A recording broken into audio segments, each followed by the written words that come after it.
Hello. Welcome to Survey Strategy, Metrics, and Progress Monitoring. We may have a few more people coming in, hopefully, but let's get started because it's 2 o'clock. We'll go through the normal welcome. So welcome to the workshop. Here's the agenda. Mostly today, I'm going to be talking about updating the likelihood of updating the survey strategy during operations and what that means in terms of your metrics. And then I also wanted to give an overview of what we're planning to do in terms of survey progress monitoring during operations, like what kind of reports and updates you might expect to see. We do have one contributed talk. I assume Meg is on. Yeah. She kindly agreed to contribute a talk after I asked people far too late, and I really appreciate that.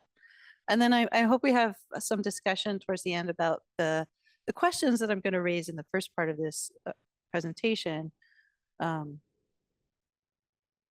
because mostly what I'm hoping to understand here today is how do we understand whether our metrics are still representing what you need?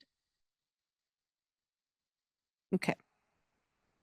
So as just a reminder of the code of conduct, you've seen this multiple times in this workshop already, but remember, harassment and unprofessional conduct is not permitted. And if you experience or witness it or need help, please reach out to one of the RCW's code of conduct contacts. Remember, you can check people's name tags to see what level of social contact comfort level they have. And please do wear a mask if you want to wear a mask. If you don't, don't. Okay. And okay, so remember, we are fully hybrid. If you are a virtual participant, please make sure you're muted when you're not speaking. In-person participants should speak into the room microphones when they have a question or we're talking, so that the virtual participants can hear. If you're on Zoom and you have a question, please feel free to raise your hand in the Zoom. We have somebody monitoring Zoom, and you can also ask questions in Slack. If you have a question that you want to type into the Zoom, please type it in the Slack instead, because it makes it a lot easier to just follow questions in Slack. But you can raise your hand on Zoom if you want to actually ask a question. Okay, so this talk is coming to you from the Rubin survey scheduling team because we're asking you questions that will help us during operations. And specifically, we're asking you about metrics and telling you about progress monitoring. So who are your survey scheduling team? My name is Lynne Jones. I am the lead of the survey scheduling team.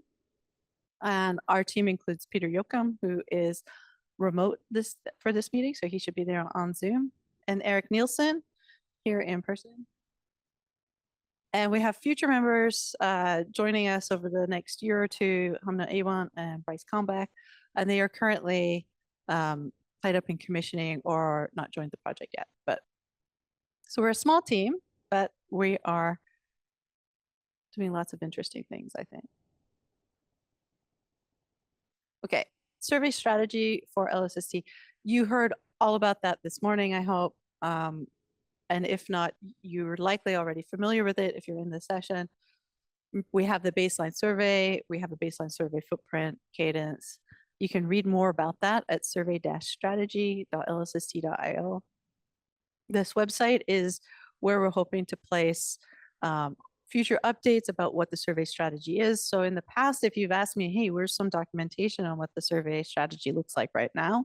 And existing documentation like the SRD is fairly old.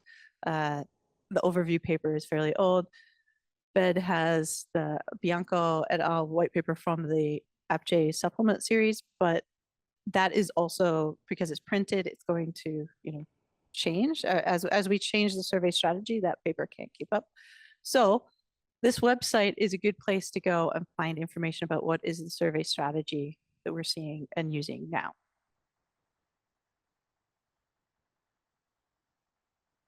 Over the years, we've done thousands of simulations using different strategies that vary according to different science goals to try and understand and optimize performance. So we've been evaluating these strategies with lots of different metrics.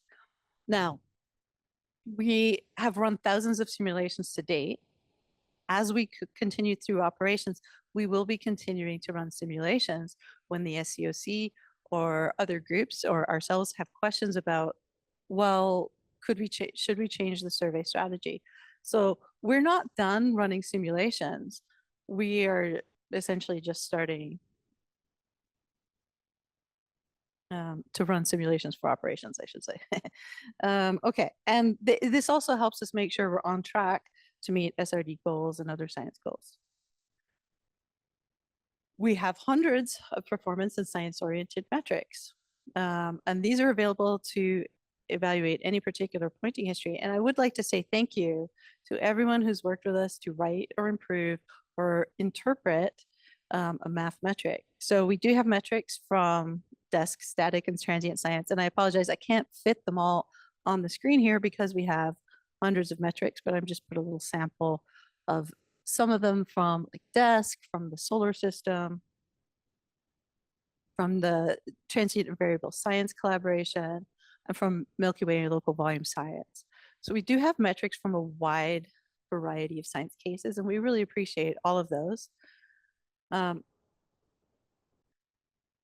if you have a new metric that you want to contribute, we do have tutorials online, and we do we are willing to answer questions. You can reach us through Slack or through community.lsst.org, or just reach out to us. If you have a new metric that you want to run and it works with math, you can send us a pull request to Rubin Sim.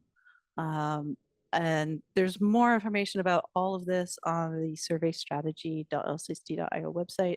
We do need documentation, for example, and ideally your community, such as your science collaboration, also understand your metric and understand where to place it in their prioritization list.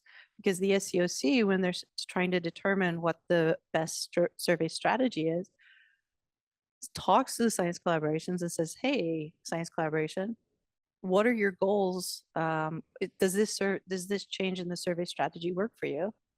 And so your collaboration also has to understand your metric and where it fits in the list of things that they care about.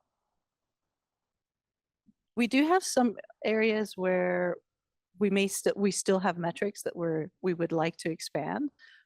You probably have different science cases in your head, but certainly we can see some lacking areas in short time scales, deep drilling fields, and questions about the filter balance. And then maybe there's other areas we haven't even thought of yet. So in particular, these are places where more metrics are certainly very useful and very needed. Okay. I'm not actually going to talk about math and what a math metric looks like today. Those are in our tutorials. We can set up a workshop if you have a group of people who are particularly interested in doing a certain thing. But basically, this is where they fit in this whole cycle. So for survey strategy evaluation, we have the SCOC. They make the recommendations to the project.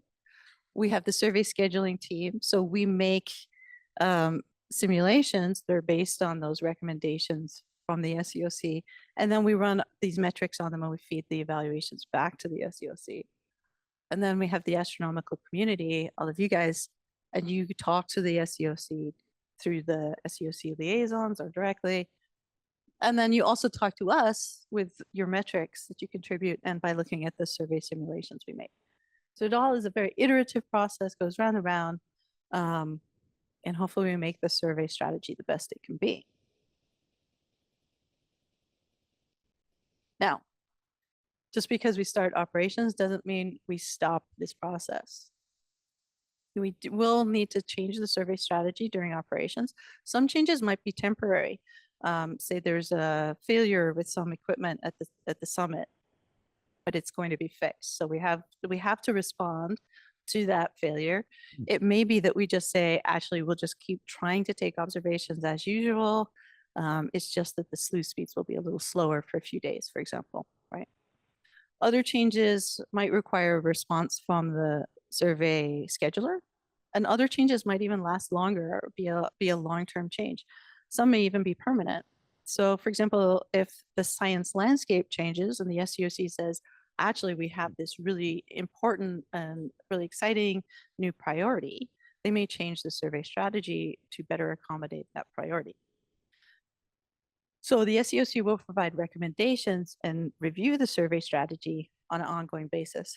And this big list of text you can't read is actually my list of use cases that I'm developing so that we can understand, like, what are the actions we might need to take if, for example, the filter changer breaks, or if the TMA is limited in the elevations it can reach, for example, maybe at the start of operations.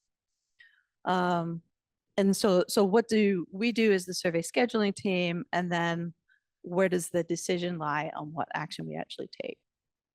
But these are all cases where we would need to change the strategy, and so your metrics are still important because we'll still be using those. Okay. I'm going to come back to the concept of metrics and why they are, how they tie into this in a little bit. But I wanted to point out the other thing we use your metrics for is part of our survey progress and monitoring. So this is our plans for how do we keep you up to date with how the survey is going.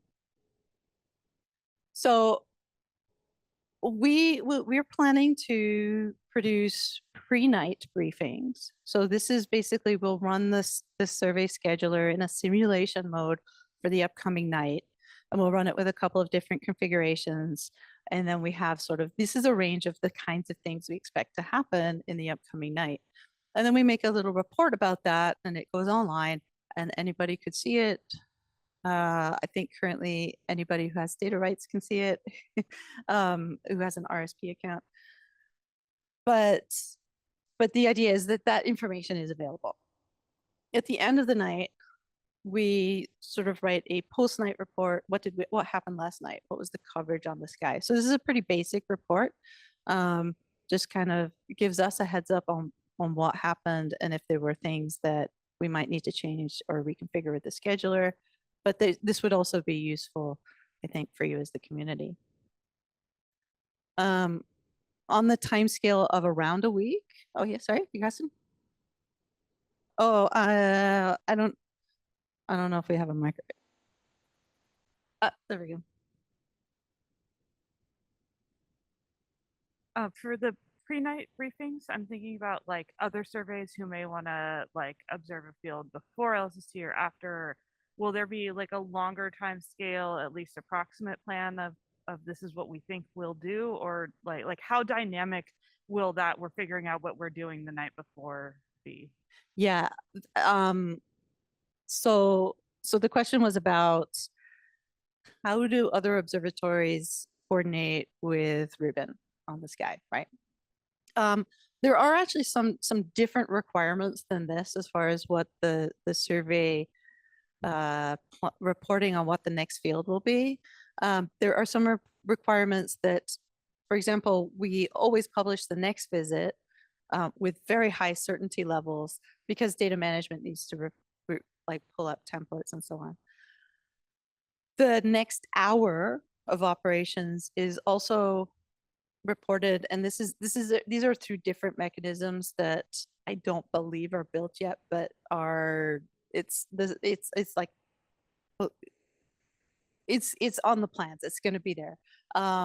That you will, I think it may be served through TAP, but it's a data management question as to exactly how they're serving it or view of it. But anyway, I should stop talking about that now. But